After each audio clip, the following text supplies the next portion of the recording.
The girl selling roses outside South Station should not have known Daniel Whitmore's name. She should not have been carrying a music box carved with the same silver bird Caroline had drawn above their daughter's crib. And she should never have known the lullaby his late wife had written before a fire at Northgate Clinic took her and their newborn daughter 12 years ago. But when Daniel stopped beneath the station lights, the girl looked straight at him. "Mr. Whitmore, don't let your wife touch this box." Daniel tightened his grip on his umbrella. The child could not have been older than 12. Her shoes were soaked, and half her roses had wilted. Yet she held the music box as if someone had already tried to take it. "What did you say?" She glanced toward a gray sedan idling across the street. "The woman from the children's charity offered my grandmother money for it," she whispered. "Then she asked what name I had when I was a baby." Daniel's wife, Vivian, ran one of Boston's most respected child protection foundations. A train announcement echoed through the station. Then the girl began singing under her breath. Daniel forgot the rain. Caroline had sung that melody only in their nursery. Its final line had never been written down. "Sleep where the silver bird can find you." "My grandmother said my mother sang it before she died," the girl said. Daniel reached for the box.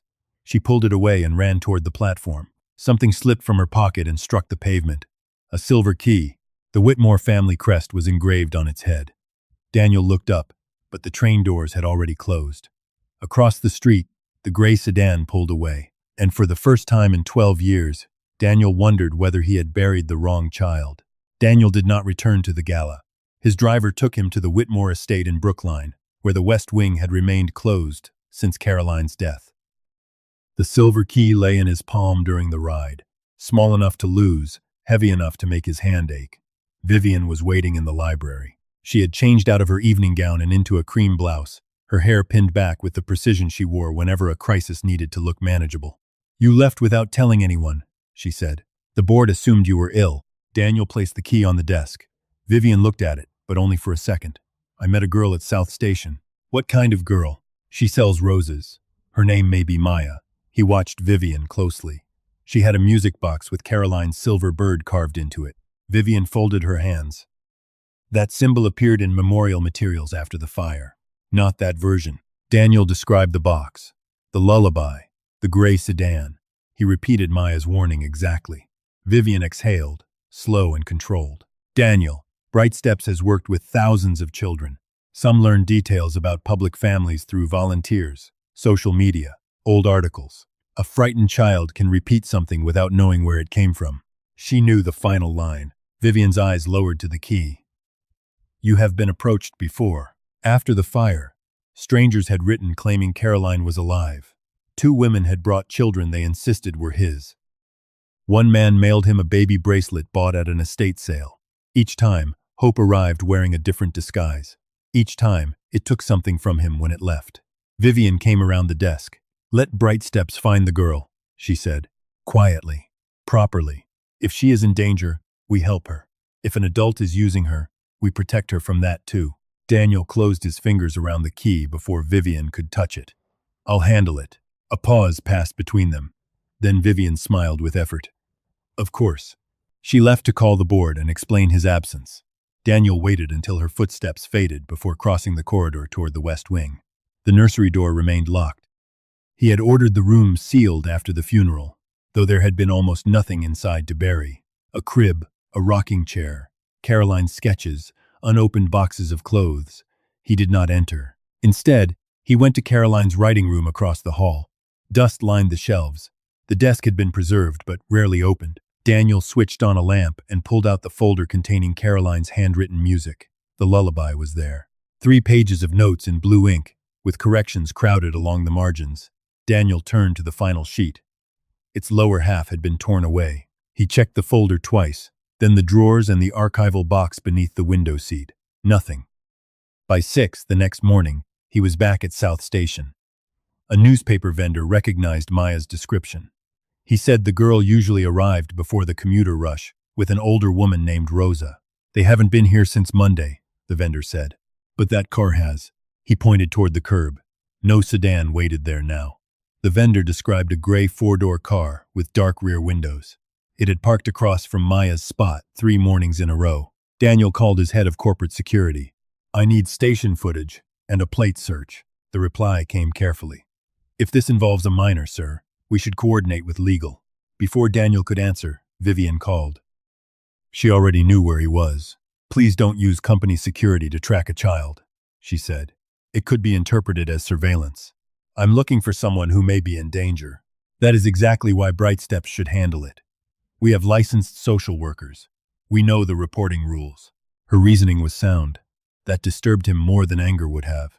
Daniel ended the call without agreeing. He spent the next 2 hours searching public databases from a private terminal.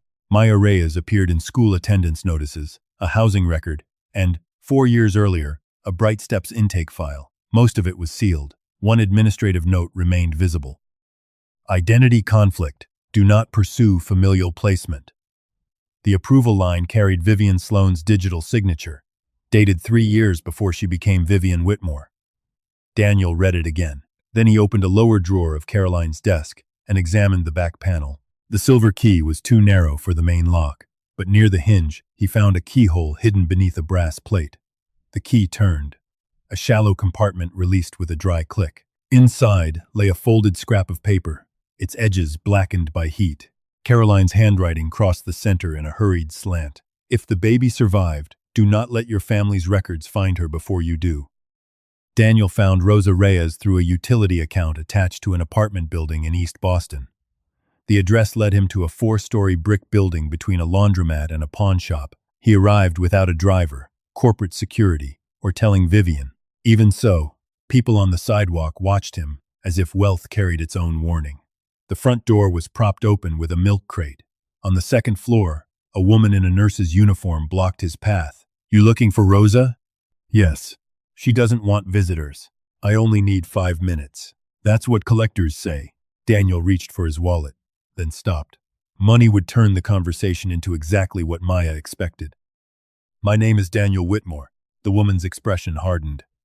Then you're the reason she moved upstairs. Before he could ask what that meant, a door opened at the end of the hall. Maya stood there holding a kitchen knife. It was not pointed at him. She had positioned herself in front of Rosa's apartment, as if she had learned how to defend a doorway without inviting anyone to call her dangerous. You followed me, she said. I looked for you. Same thing when rich people do it. Daniel kept his hands visible. I have the key you dropped. You can leave it downstairs. I also found a note from Caroline. Maya's grip shifted. An older woman appeared behind her, one hand pressed to the doorframe. Her silver hair had been braided down her back.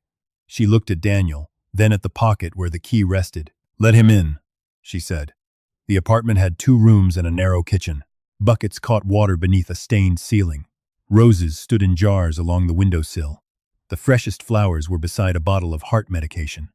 Rosa lowered herself into a chair. You look like your father, she said. Daniel had expected accusation or fear. The familiarity of that sentence unsettled him more. You knew him? I saw him once. That was enough. Rosa had seen Edmund at Northgate earlier that afternoon, flanked by 2 attorneys and demanding to know who controlled access to the maternity floor. He never noticed the laundry worker pushing a cart past him, but she remembered how every nurse stepped aside. Maya put the knife in the sink but remained between them. Daniel placed the silver key on the table. Maya took it and tied it back onto the cord beneath her shirt. Then she set the music box beside Rosa. In daylight, its damage was clear. Heat had darkened one corner, and a split ran through the carved bird's wing. The workmanship matched Caroline's sketches, but recognition was not proof. Where did you get it? He asked. Northgate Clinic, Rosa said. The night of the fire. Rosa had worked in the laundry department, mostly evening shifts. Shortly after midnight, alarms sounded on the 3rd floor. Smoke entered the service corridor before staff understood where the fire had started. She was helping move oxygen canisters when a woman in blue scrubs came through a restricted stairwell carrying a newborn. Evelyn Park, Rosa said. A maternity nurse. She had blood on one sleeve and smoke in her hair. Northgate's final report listed Evelyn as an employee who left before the stairwell collapsed. Investigators had never interviewed her. She gave you the baby? She put her in my arms and told me the main entrance wasn't safe. Why? She said someone had changed the child's chart. If I handed the baby to anyone wearing a Northgate badge, I might be handing her back to the person who wanted her gone. Hospitals did not entrust infants to laundry workers. Nurses did not improvise disappearances in burning buildings. Yet the official version required Daniel to believe his daughter's body had been identified from remains he had never seen. What happened to Evelyn? She went back upstairs. And you left? Rosa's face tightened. I carried a breathing baby through smoke. I did what she told me, because she looked more afraid of the hallway than the fire. Maya pulled out a chair. Ask the rest. Evelyn had pressed 4 things into a laundry bag: the music box, a scorched hospital bracelet, a sealed envelope, and a sheet containing the lullaby's melody. She told Rosa to take the child to a church shelter in Chelsea and wait for a woman named Vivian Sloan. Daniel looked up. She came, Rosa said. 2 days later. What did she tell you? That Caroline was alive but badly hurt. That powerful people were trying to control the child before Caroline could speak. She asked me to keep the baby for 1 week. 1 week became 12 years? Vivian stopped coming. Rosa received prepaid cards and money orders under changing names. Instructions came with them. Do not use the Whitmore name, contact the press, or return to Northgate. When Maya was nearly 3, the payments and instructions stopped. By then, Rosa had given the child her surname and built a life around her. She had no adoption papers, only school affidavits, clinic receipts, and years of proof that Maya had lived nowhere else. On a shelf behind Rosa were school photographs, library cards, and a paper crown from Maya's 8th birthday. None of them belonged to the daughter Daniel had imagined for 12 years. They belonged to a child who had already learned songs, lost teeth, failed arithmetic tests, and celebrated birthdays without him. Rosa followed his gaze. If she is yours, that does not erase the life she already has, she said. You do not get to arrive with a name and make everything before it disappear. Maya looked away, but not before Daniel saw relief cross her face. Rosa had voiced the fear she was unwilling to hand him herself. What was in the envelope? Daniel asked. I never opened it. Someone else did, Maya said. 6 years earlier, while Rosa worked a cleaning shift, their apartment had been searched. The intruder ignored cash and a television. Only the envelope disappeared. The music box survived because Maya had taken it to school for show and tell. Daniel looked at her. You were 6. I knew it was mine. Possession had been a form of survival long before he arrived. Rosa retrieved the hospital bracelet from a sewing box. The plastic had warped from heat. Most of the name was gone, but one code remained, NW17. Daniel photographed it without touching it. I want an independent DNA test. Maya gave a humorless laugh. There it is. I need facts. You need to know whether I belong to you. That isn't what I said. It's what you mean. Then she leaned forward. If the test says I'm not your daughter, will you still find out who followed us? Will you still help Rosa keep me? Or does everything stop mattering when I'm not part of your family? The question exposed the condition hidden inside his concern. He had come because Maya might be his child. Daniel chose his answer carefully. The car, the break-in, and the missing records are real whether we share blood or not. I will keep investigating. Maya studied him. Recorded, she said. Her phone rested on the table, a red light glowing. Rosa agreed to the test, only if the collection was filmed and performed by a laboratory unaffiliated with Whitmore Systems, Bright Steps, or Northgate. Maya added one condition. She would mark the sample containers herself. Daniel accepted both. As he prepared to leave, Maya opened a notebook filled with dates, times, and sketches of vehicles.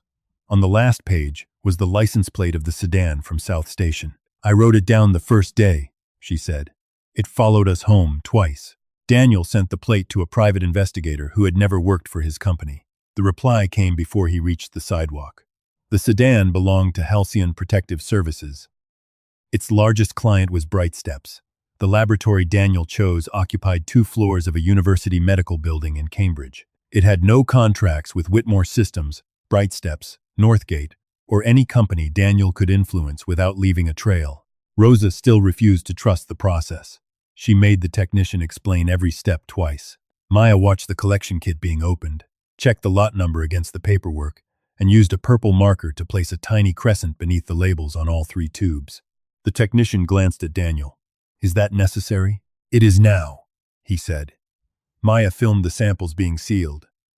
Rosa filmed Maya filming them.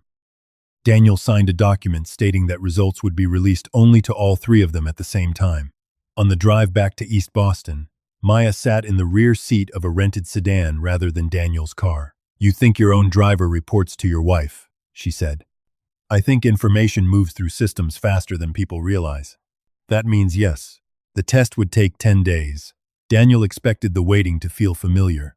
Instead, every hour seemed occupied by questions Maya had not agreed to answer. He learned that she attended school irregularly because Rosa's heart condition sometimes kept her from working. Maya sold flowers after class, disliked algebra, loved mechanical puzzles, and had once been suspended for gluing the chair of a boy who mocked Rosa's accent. None of those facts resembled the daughter Daniel had imagined from photographs of Caroline and an unused nursery. That was why they mattered. He began visiting without gifts. The first time, Maya searched his hands and asked whether he had left the expensive apology downstairs. The second time, he brought forms for Rosa's flower permit and admitted he did not know how to complete 2 of them. On the third visit, Maya let him help repair the loose wheel on her cart. Daniel knelt beside the axle, in a coat that cost more than the cart.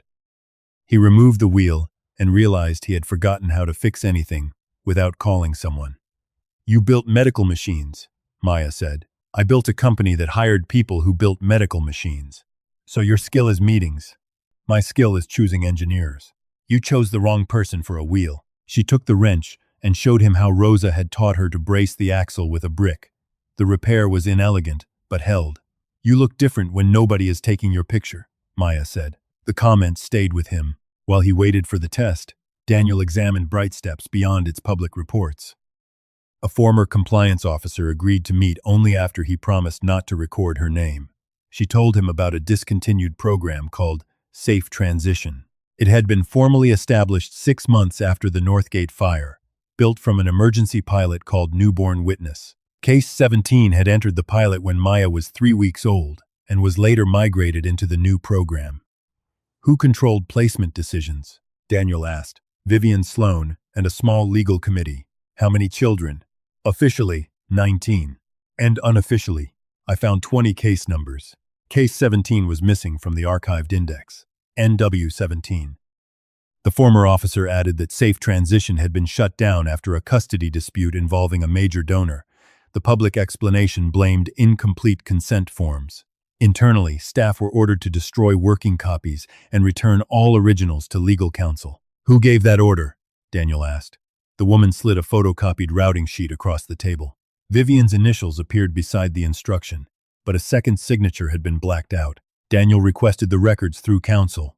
Bright Steps replied that Safe Transition files were sealed under child privacy agreements and could not be released without a court order.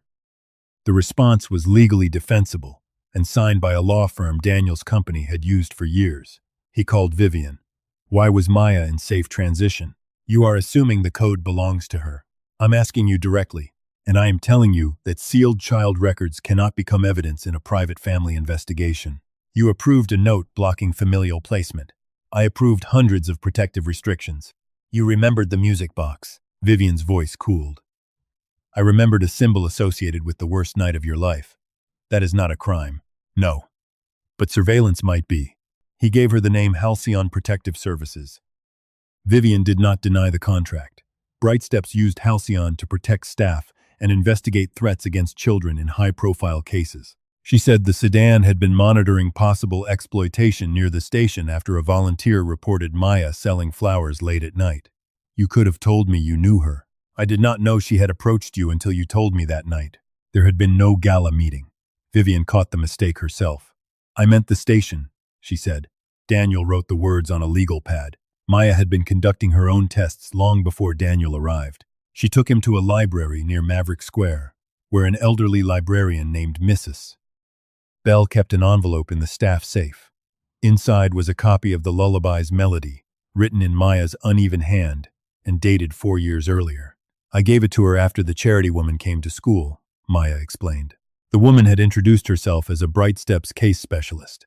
She asked about Rosa, Maya's birth name, and the object she slept with when frightened. Maya answered most questions incorrectly. She said Rosa found her at a bus depot. She claimed the music box was blue. When the woman asked her to sing the lullaby, Maya deliberately changed the final note. "What happened?" Daniel asked. "She corrected me." Mrs. Bell confirmed it. The specialist had hummed the original ending before realizing what she had done. Do you remember her name? No, Maya said. But I remember her perfume. The librarian also recalled Rosa using another name for Maya during the first year they visited, Lena. Rosa admitted that Evelyn Park had called the infant Lena when she placed her in Rosa's arms. Rosa changed it after they moved because she feared the original name could be traced. Caroline had chosen Elena as her daughter's name.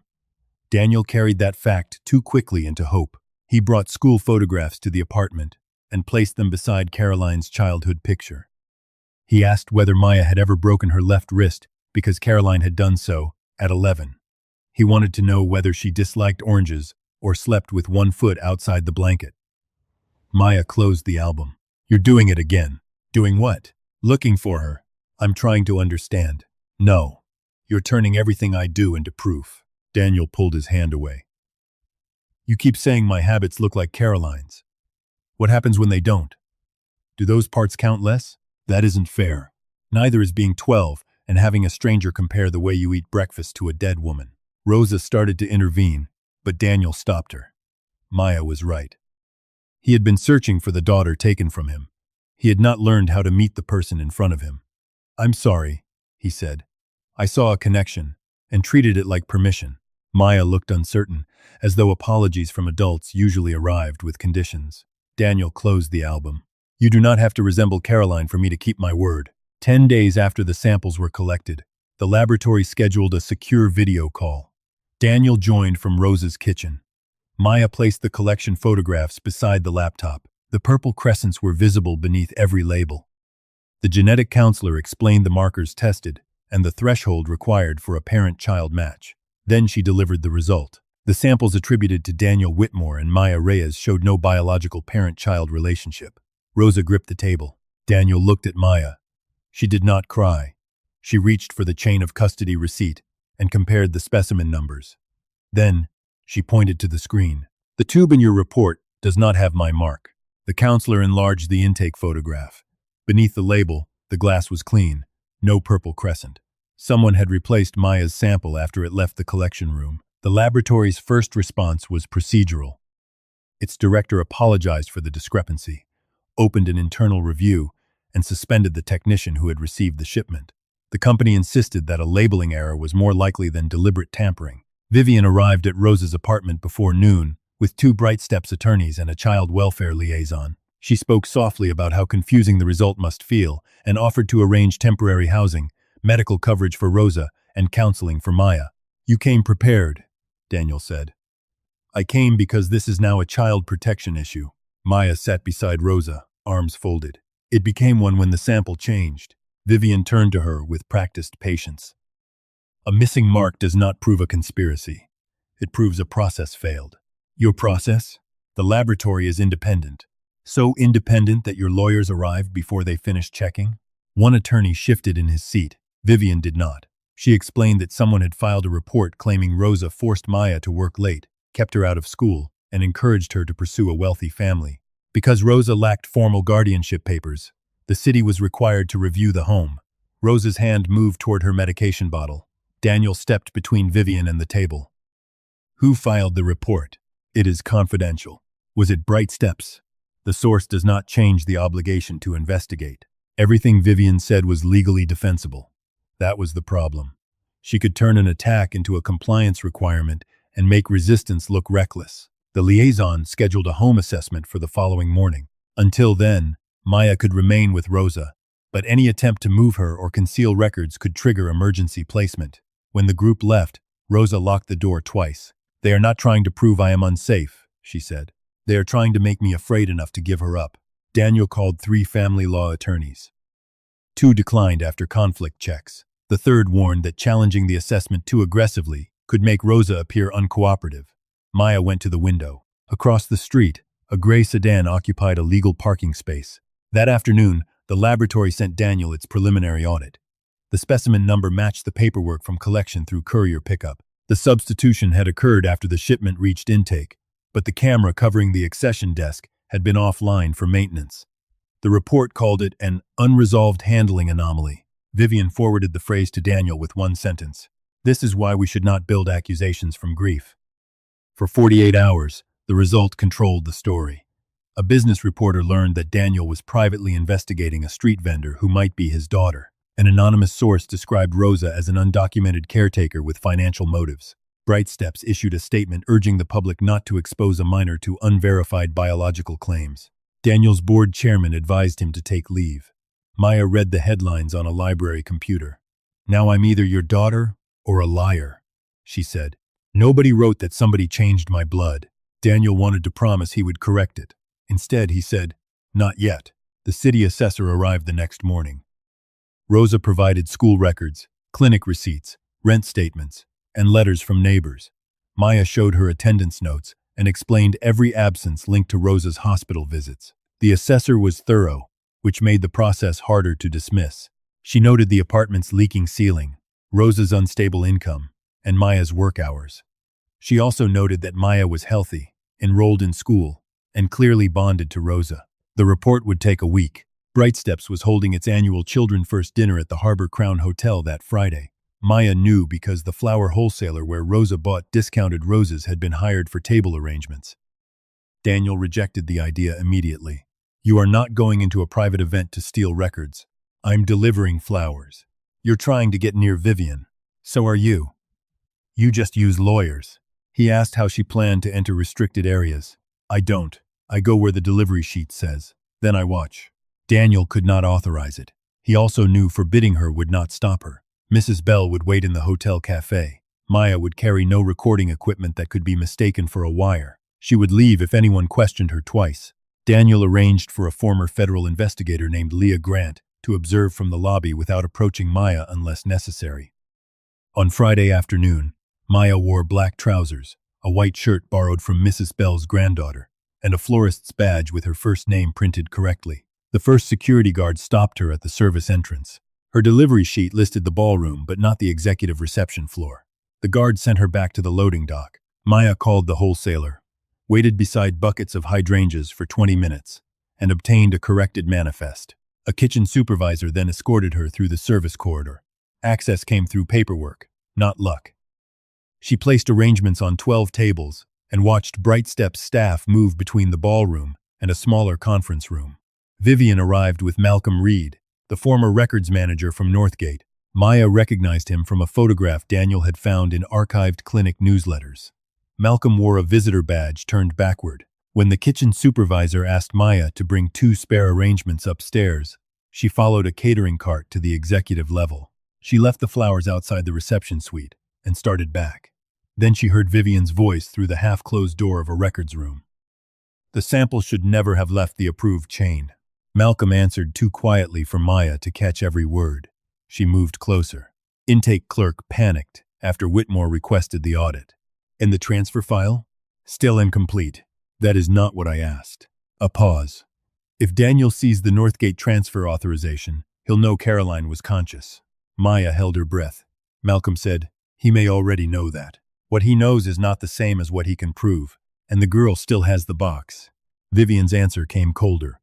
"Then stop treating it like an object and find out who she trusts." Maya heard a chair scrape. She stepped away before the door opened and entered the adjoining supply room. Shelves held programs, donor packets, sealed boxes, and a rolling cart stacked with archived binders marked for the evening presentation. One binder carried the Safe Transition logo. She photographed the index page with her phone. Case numbers ran from 1 to 20. Number 17 had no name, only a code. Infant, E.W.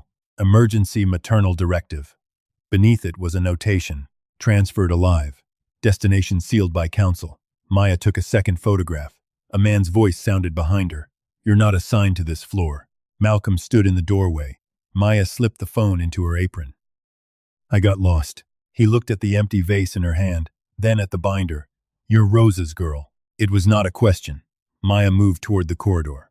Malcolm blocked it without touching her. "You have no idea what adults have protected you from." "You mean records?" "I mean consequences." He reached for her apron pocket. Maya dropped the vase. It shattered between them. When Malcolm stepped back, she ran.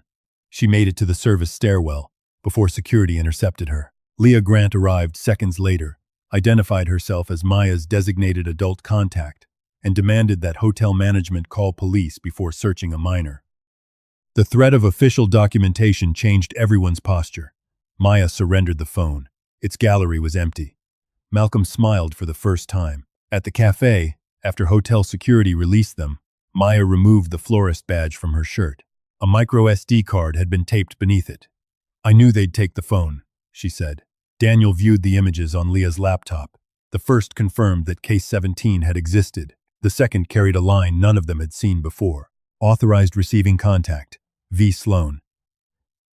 Daniel enlarged the signature until the pixels blurred. Then Leah received a call from the laboratory investigator. The courier seal on Maya's original specimen bag had been intact when it arrived. The bag had not been opened during transit. Someone with authorized access inside the laboratory had replaced the tube after intake. And the laboratory's largest charitable client was Bright Steps. After the hotel incident, Maya asked Mrs. Bell to keep a similar music box in the library safe as a decoy. She also borrowed Mrs. Bell's old hearing amplifier and stitched it into the lining of her sweater before the scheduled guardianship review, reasoning that adults were less careful when they believed a child had no way to preserve their words. Daniel's first request to Northgate went unanswered for 3 days.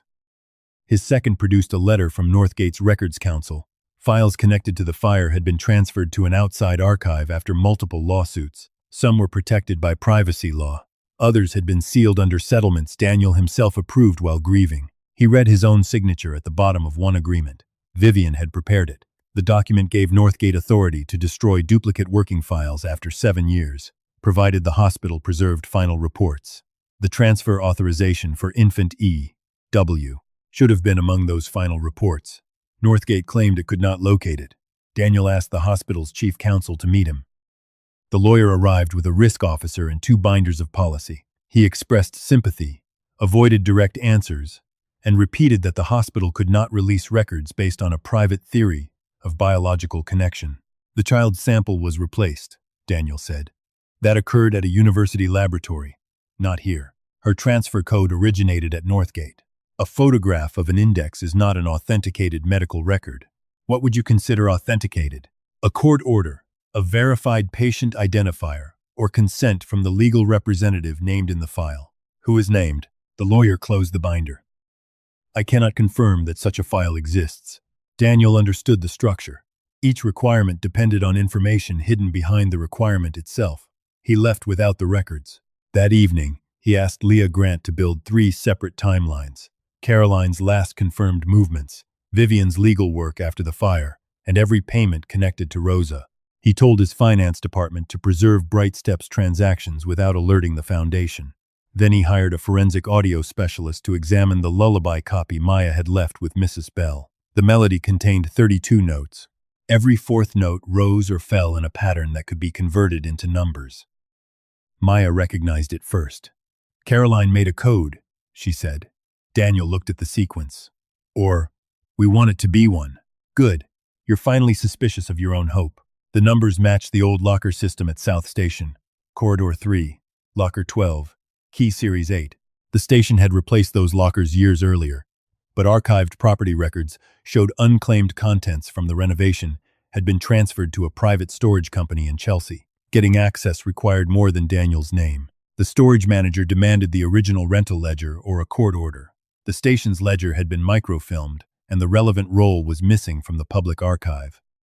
Leah found a retired transit clerk who remembered a woman renting lockers under initials rather than names during the week of the Northgate fire. He would not sign an affidavit based on memory, but he still had a carbon copy of the payment log in a box of old union paperwork. Locker 312-8 had been rented by CW.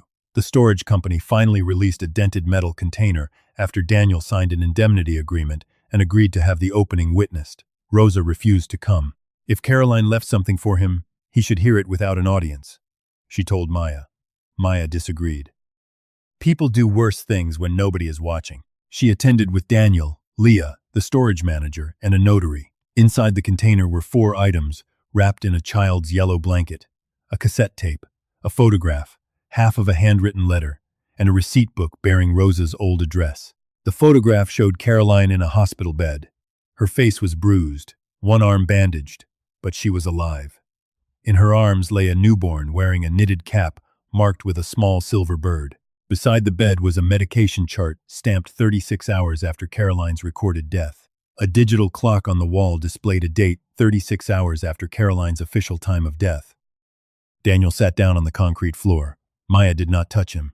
She turned the photograph over and read the message on the back. She is breathing. Keep her outside his reach until I can speak for myself. There was no name attached to his. Daniel thought of his father. He thought of Northgate. He thought of every lawyer who had told him the records were complete. The cassette had suffered water and heat damage.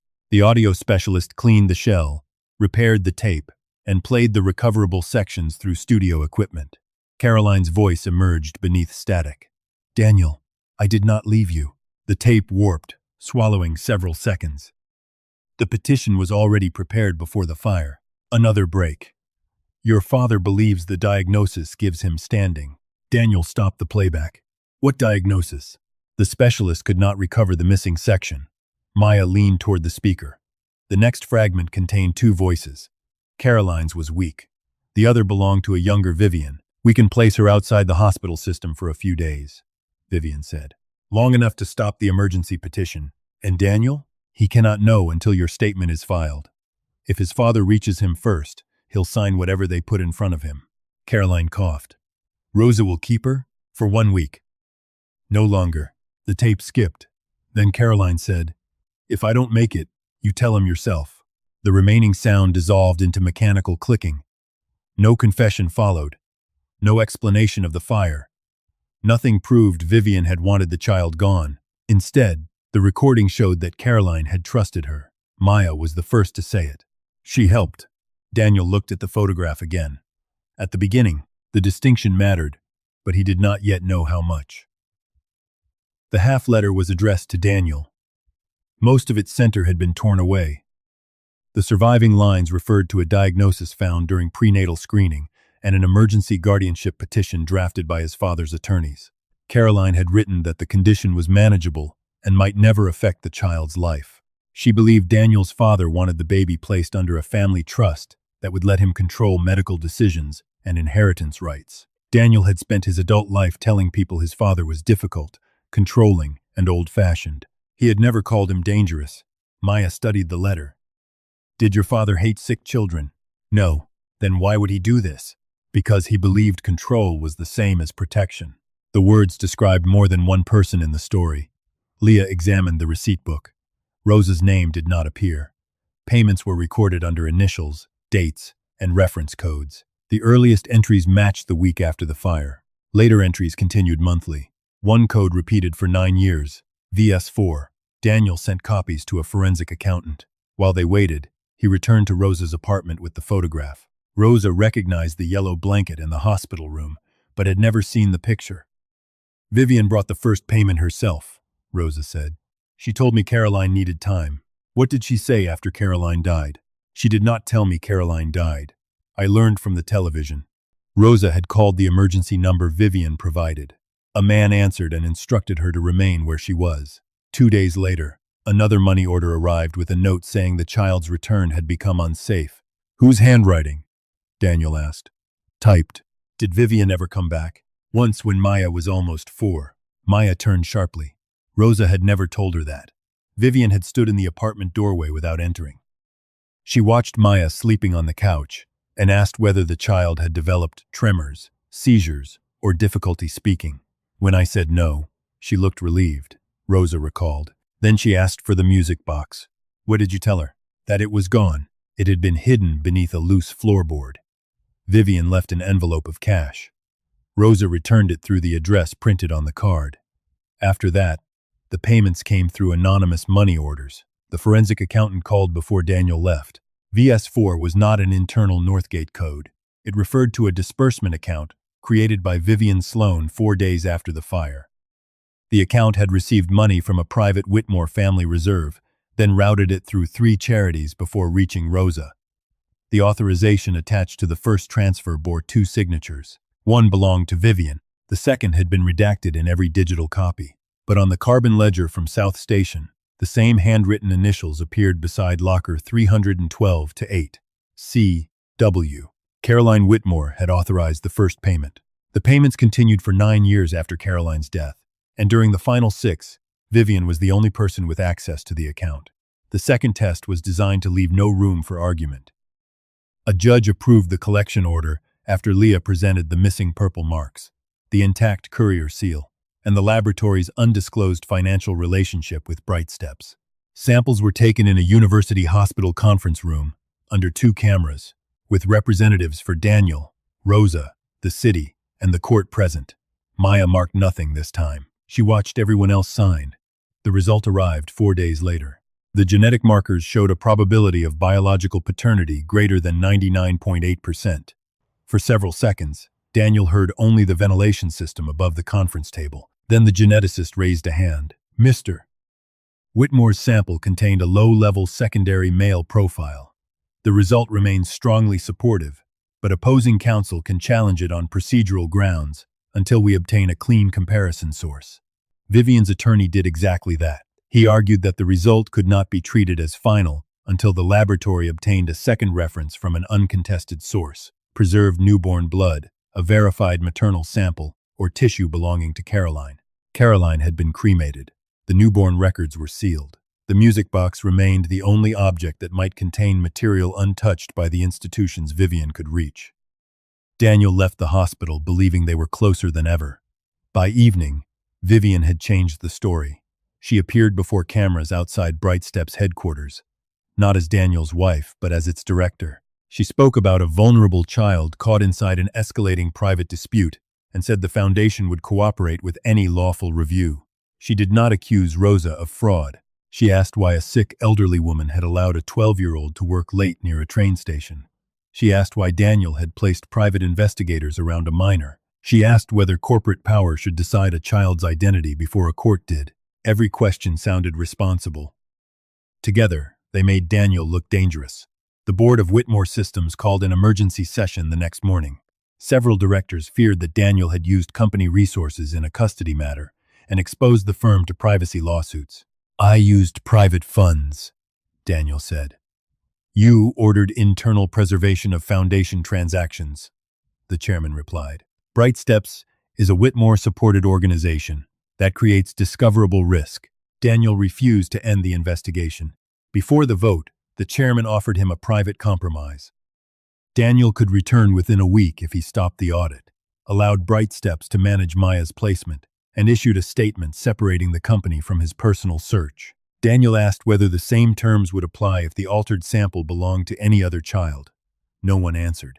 He voted against his own leave, then instructed outside counsel to place legal holds on every email, payment record, security contract, and laboratory invoice connected to Bright Steps. The board could remove him from the building. It could not erase documents already under preservation. The board placed him on temporary administrative leave. When he called Rosa, a police officer answered her phone. An investigator from Child Services had arrived with a warrant to review identity documents. During the search, they found the hospital bracelet, several expired prepaid cards, and an old affidavit in which Rosa had described herself as Maya's biological aunt.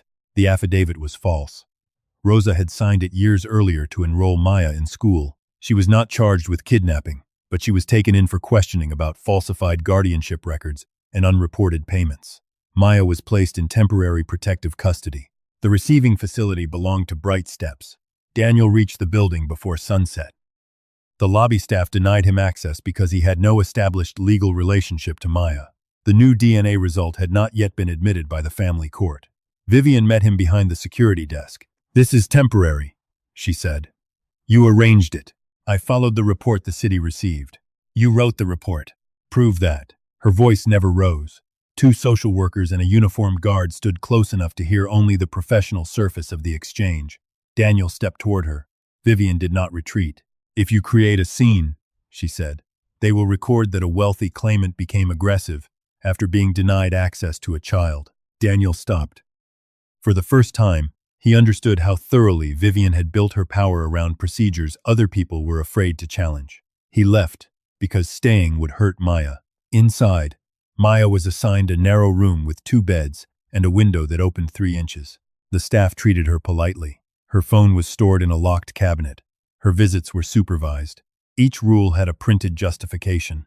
Vivian came after dinner carrying a paper bag from the bakery Maya liked near the station. Maya did not touch it. Rosa will be released faster if everyone cooperates, Vivian said. What does cooperate mean? You know what it means. I want to hear you say it. Vivian sat across from her. The box has become the center of dangerous speculation. Give it to me, and tell the caseworker that Daniel encouraged you to connect yourself to his family. Did he? I am asking what you are willing to say to protect Rosa. Maya looked at the security camera in the corner. Vivian followed her gaze. There is no audio. Maya reached beneath the mattress and removed an old music box wrapped in a sweater. It resembled Caroline's, though the bird on its lid had been carved by a repairman who sold antiques near Maverick Square. Mrs. Bell had kept it in the library safe since the hotel incident, then returned it before the scheduled guardianship review so Maya could pack it with the few belongings the city allowed her to carry. Maya placed it between them. Vivian touched the lid but did not open it. This does not have to become uglier, she said. Was I supposed to come back after 1 week? The question altered Vivian's face for less than a second. Caroline was trying to survive. That isn't what I asked. Caroline made decisions under extraordinary pressure. And after she died? Vivian looked toward the door. A truth delivered at the wrong time can destroy more lives than a lie. It was not a confession. It was enough to reveal what she believed. Maya slid the false box across the table. Get Rosa out. Vivian stood with the box in her hands. I will speak to the city. After she left, Maya removed a plastic hearing amplifier from inside the hem of her sweater. Mrs. Bell had used it at library lectures before replacing it with a newer model. Maya had switched it on before Vivian entered. It captured every word. The recording did not prove who changed the DNA or who filed the report.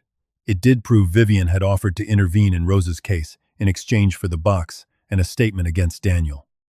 Leah collected the device during a supervised visit the next morning, hidden inside a returned library book.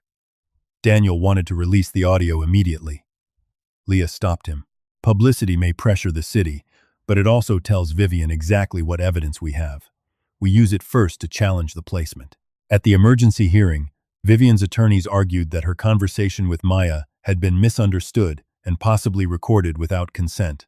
The judge refused to decide the larger custody question that day, but she ordered Maya transferred from Bright Steps to a neutral foster home and prohibited foundation staff from contacting her outside official proceedings. Rosa was released, pending review. Rosa's release did not restore anything. She was forbidden to take Maya home until the review ended, and the city kept her passport and identity papers as evidence. During their first supervised call, Rosa apologized for the false affidavit. Maya interrupted her. You lied so I could go to school. They lied so nobody could find me. Those are not the same. The caseworker ended the call when Rosa began asking about the music box. It felt like a victory until Maya opened a terminal at the foster home's study room and searched the case number printed on her placement bracelet. The public-facing page showed only her current status. A cached administrative header remained beneath it. Original intake. Age 3 weeks. Sponsor authorization. E. Whitmore. Daniel's father was Edmund Whitmore. Maya copied the screen before it disappeared. Vivian had controlled the secret for years, but someone in Daniel's family had entered Maya into the system before Vivian ever built Bright Steps. Daniel did not begin with Evelyn Park. He began with his father. Edmund Whitmore had died 7 years earlier, leaving behind a private archive that Daniel had never opened. Most of it concerned trusts, medical directives, and the family office. The files were stored in a law firm vault under instructions that required approval from 2 trustees. One trustee was dead. The other was Vivian. Daniel petitioned the probate court for emergency access. Vivian's attorneys opposed him, arguing that grief and a disputed paternity claim did not justify breaching privileged family records. The judge granted only a limited review supervised by a court officer. Daniel spent 6 hours in a windowless conference room reading documents he was forbidden to remove. Leah sat beside him, taking handwritten notes approved page by page. Near the end of the second box, they found a draft petition dated 3 days before the Northgate fire. It asked the court to place Daniel's unborn daughter under temporary medical guardianship controlled by the Whitmore Family Trust if prenatal testing confirmed a neurological disorder. The diagnosis sounded catastrophic in the petition. The attached medical memo described it differently. A genetic marker associated with a manageable seizure condition, that might never become symptomatic.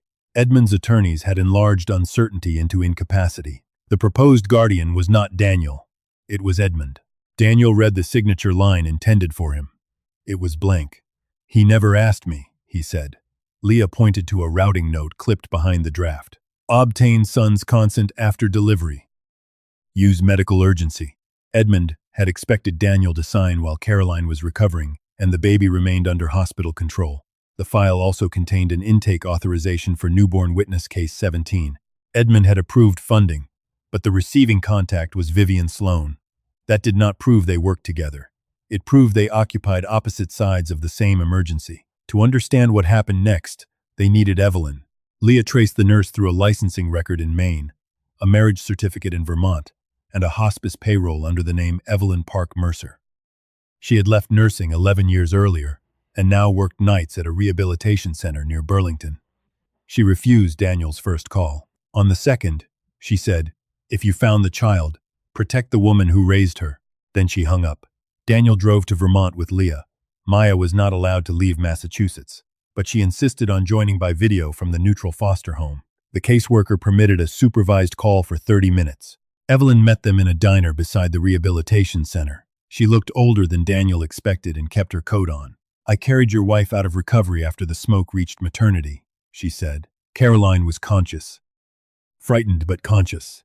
"Why was her death recorded earlier?" "I signed no death record." "Who did?" "A physician brought in by the family office." Evelyn explained that Caroline had discovered the guardianship petition that afternoon. Vivian, then a junior attorney assigned to Northgate's crisis team, helped her obtain a copy. When the fire broke out, both women believed Edmund's security staff would use the evacuation to take custody of the baby. "So Vivian arranged the transfer," Daniel said. "She arranged a delay." Evelyn chose each word carefully.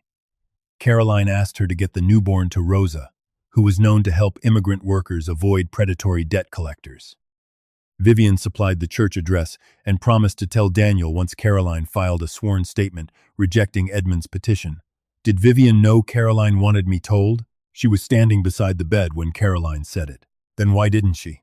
Evelyn looked at the caseworker's small image of Maya on the video screen. "I can tell you what I saw. I cannot tell you what she became after Caroline died." The answer gave Daniel less than he wanted, but more than Vivian could dismiss. Evelyn agreed to testify if Rosa received written protection from kidnapping charges, and if the court acknowledged that Rosa acted under emergency instruction. Daniel's lawyers warned that such protection could take weeks. Vivian's counsel offered a faster solution. The proposal arrived that evening. Rosa would receive permanent guardianship recognition and immunity from prosecution.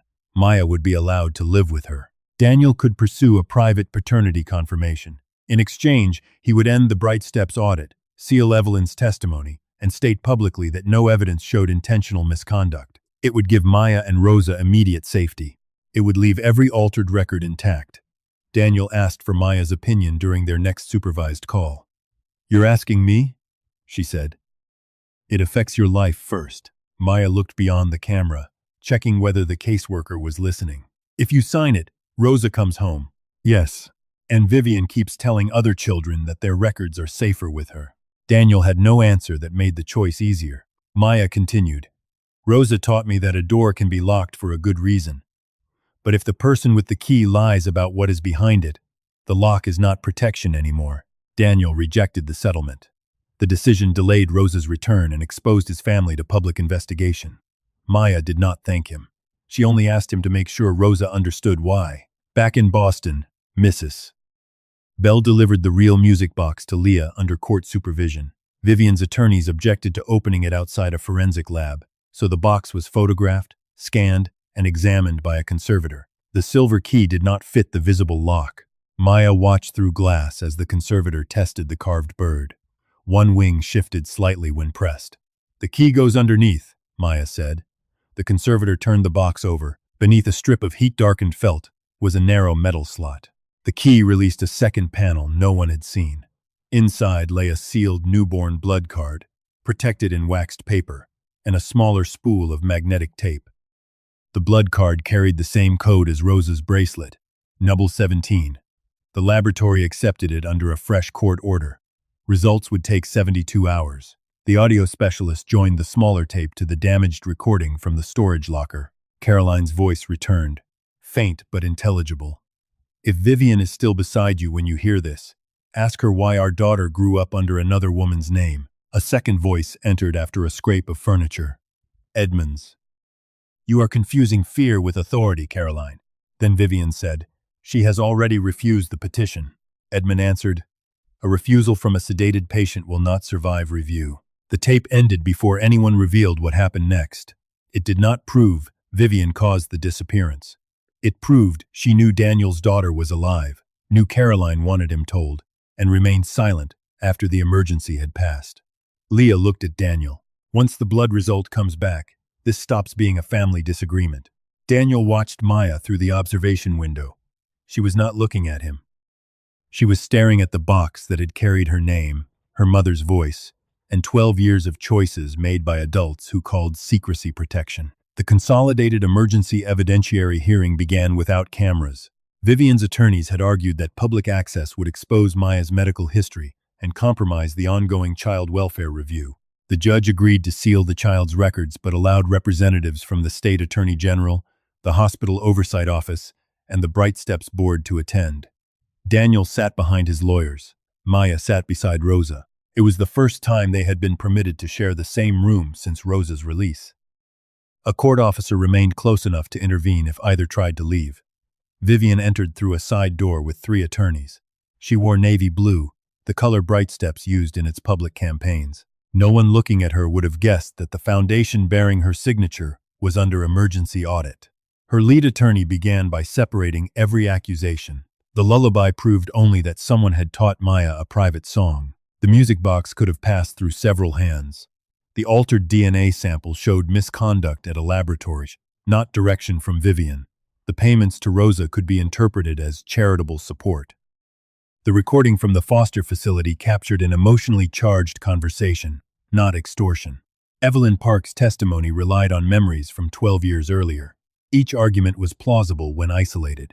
Leah Grant presented the evidence as a chain. The lullaby led to the locker. The locker contained Caroline's photograph and partial recording. The photograph established that Caroline and the newborn were alive after their official deaths. The transfer index connected infant E.W. to case 17.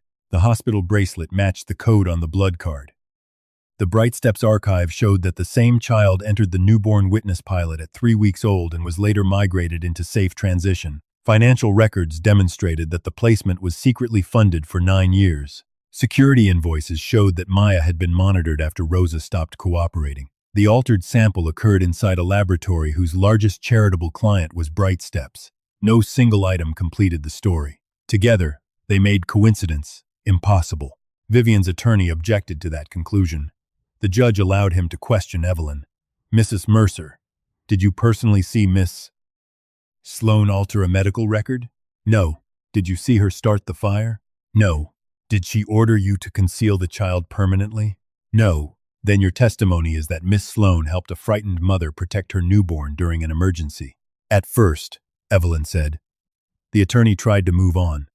Evelyn continued. Caroline told her to inform Daniel. Vivian agreed. Caroline died. Vivian knew where the child was. Daniel did not. Vivian watched the table rather than the witness. The court then heard from the forensic accountant. He explained how Vivian maintained the disbursement account after Caroline's death, rerouted payments through charities, and concealed Rosa's identity from routine audits. Vivian's attorney called those actions consistent with witness protection. The accountant answered, "Witness protection creates an accountable record. This account was structured to prevent accountability." Malcolm Reed appeared under subpoena. He admitted removing case 17 from the public index after Bright Steps received a legal threat from Edmund's family office. He denied knowing who changed Maya's DNA sample. Leah showed him the hotel security log. Malcolm had entered the executive records room with credentials issued through Vivian's office. He claimed he had been retrieving archived donor documents. Then Leah displayed the email he sent 2 hours after Maya escaped the hotel. The girl photographed the transfer page. "Move the accession contact before Whitmore reaches the lab," Malcolm asked to consult his lawyer. The judge recessed the hearing while state investigators escorted him to a separate room. When proceedings resumed, Vivian requested permission to speak. She did not confess. She described the Northgate fire, Caroline's fear, Edmund's petition, and Daniel's collapse after the reported deaths. She said Rosa gave Maya stability while Daniel lived under constant media attention and corporate pressure. I believed returning the child during those first months would expose her to the same family machinery Caroline feared, Vivian said. Daniel's attorney asked, "What about the following year?" Vivian answered that Rosa had bonded with the child. The 5th year? By then, disclosure would have endangered Rosa. The 9th? Vivian looked toward Daniel. By then, there was no way to tell the truth without destroying everyone involved. Maya spoke before the lawyers could stop her. "You mean destroying you?" The judge warned her not to interrupt, then asked whether she wished to make a statement later. Maya nodded. Daniel's attorney returned to Vivian. "Did you authorize Halcyon to monitor Maya?" "I authorized a protective review." "Did you direct anyone to approach Rosa for the box?" "I directed staff to recover property connected to a sealed case." "Did you know Daniel believed his daughter was dead?" Vivian's composure thinned. "Yes." "Did you know Maya was alive?" "Yes." "Did Caroline instruct you to tell him?" Vivian did not answer immediately. "Yes." The admission did not prove every crime under investigation. It proved the central betrayal. The final laboratory report arrived during the afternoon recess. The newborn blood card had been preserved well enough for testing. Its profile matched the maternity sample retained in Caroline's prenatal records. It also established Daniel's paternity beyond the court's required threshold. Maya Reyes was the daughter of Daniel and Caroline Whitmore. Daniel closed his eyes briefly. When he opened them, Maya was not watching him. She was holding Rosa's hand. Daniel's attorney requested immediate recognition of his parental rights and an order allowing Maya to leave with him. Maya stood. "No." The courtroom turned toward her. The judge asked her to explain. "I wanted to know who I was," Maya said. "I did not ask everyone to decide where I belong before asking me." She said Rosa had raised her, taken her to school, sat beside her when she was sick, and protected the evidence adults wanted to erase. Daniel had helped uncover the truth, but he had known her for weeks. "I am not changing homes today, because a test changed my name." Daniel rose. His lawyer tried to stop him. "I withdraw the request for immediate custody," Daniel said. The judge asked whether he understood the legal consequences. Yes. He requested a temporary plan preserving Rosa's caregiving role, supervised contact for himself, independent counsel for Maya, and protection from Bright Steps or the Whitmore family office. Vivian stared at him. "You are letting fear decide again," she said. Daniel faced her. "No. I am letting Maya decide something for the first time." The judge ordered Rosa's guardianship review reopened without any presumption of wrongdoing. Maya would remain with her in temporary protected housing. Daniel received scheduled visitation, not custody. Bright Steps was prohibited from contacting either of them. Vivian was suspended from all Foundation authority pending criminal and regulatory investigation. As state investigators approached to serve her with a preservation order and request a formal interview, she looked at Maya. "I kept you safe." Maya held the damaged music box against her chest. "You kept me hidden." This time, no one in the room confused the two. 3 days later, the Bright Steps Oversight Board met in the same auditorium where Vivian had once received an award for child advocacy. Her portrait still hung in the entrance. By the end of the morning, it had been removed. The board suspended Vivian without pay, froze all safe transition records, and appointed an outside examiner approved by the state. Investigators had already identified 4 additional files with missing placement histories. None had yet been proven criminal, but Case 17 was no longer being treated as an isolated mistake. Rosa attended through a side entrance to avoid reporters. The board's attorney read a formal correction into the record. Rosa Reyes had not abducted Maya, profited from her identity, or deliberately obstructed a lawful reunification. She had protected an infant under emergency instructions and then raised that child while institutions with far greater resources chose concealment. Maya asked for one change. "Do not call her the woman who hid the billionaire's daughter," she said. "Use her name." The correction was amended. Daniel then stepped to the microphone. He did not blame grief, his father, the hospital, or Vivian for everything he had failed to see. "I funded systems I assumed were humane because they carried respectable names," he said. "I allowed lawyers to close records I could not bear to read. When a child finally placed the truth in front of me, my first instinct was still to ask whether she belonged to me." He looked toward Maya and Rosa, She should never have needed my blood to deserve protection. Vivian listened from a remote legal feed, visible on a monitor, at the rear of the room. For years, she had defined which children were credible, which caregivers were safe, and which records remained sealed. Now she had no authority to mute the people speaking about her decisions. The investigation would continue. The damage would not be repaired by a single hearing. But Rosa left through the front doors under her own name, with Maya walking beside her. 3 months later, the criminal investigation into Bright Steps remained open. Vivian had not been convicted. Malcolm Reed was cooperating through counsel. 2 laboratories were reviewing accession records, and independent advocates had been assigned to the 4 other children whose files showed missing placement histories. Nothing ended cleanly because the truth had finally been named. Rosa received temporary legal guardianship while the family court considered a permanent shared arrangement. She and Maya moved into a modest apartment near Maverick Square. Daniel paid the security deposit only after Rosa's attorney wrote the lease, so he could not use the property to influence custody. Rosa kept the receipt. Maya returned to school with Whitmore listed in parentheses, not replacing Reyes. Reporters waited outside for a week. She entered through the library until they lost interest. Daniel saw her on Wednesdays and Saturdays. Their visits were supervised at first, then became ordinary enough that no one needed notes. They ate in diners, repaired the flower cart properly, and argued over whether a bicycle should be sanded before painting. Daniel still reached for solutions too quickly. When Maya mentioned a class trip, he offered to pay for the entire grade. She told him, helping everyone was sometimes another way of avoiding the awkwardness of helping one person. He paid her fee, and nothing more. At the Whitmore estate, the nursery remained closed until Maya asked to see it. The room looked smaller than Daniel remembered. The crib had never held a sleeping child. The mural had faded, and dust marked the spaces where Caroline's sketches once hung. Daniel expected Maya to claim something. Instead, she opened the curtains. "This room belongs to the baby you thought I was," she said. "I'm not sure it belongs to me." He wanted to tell her it could become anything she wished. He understood in time that this would be another form of pressure. What should happen to it? Leave it alone for now. So he did. A conservator repaired the music box, but Maya asked that the darkened corner and the split through the bird's wing remain untouched. The mechanism played again, though one note still sounded lower. Rosa said the flaw made the melody honest. Daniel began family therapy with Maya and Rosa. Some sessions ended with progress. Others ended when Maya refused to speak after Daniel used the phrase, "bring you home." Rosa corrected him each time. "She already has one." Daniel learned to say, "Come stay with me." Maya sometimes called him Daniel, and sometimes Mr. Whitmore. Once, after he waited through Rosa's medical appointment without trying to transfer her to a private clinic, she nearly called him something else. The word stopped before it formed. Daniel pretended not to notice. In late October, Maya returned to South Station with a bucket of roses from Rosa's new supplier. She no longer needed the sales to cover rent, but she wanted to finish the last weekend of the season. Daniel found her beneath the same row of lights where they had met. He bought 1 rose. Maya named a price twice what Rosa charged other customers.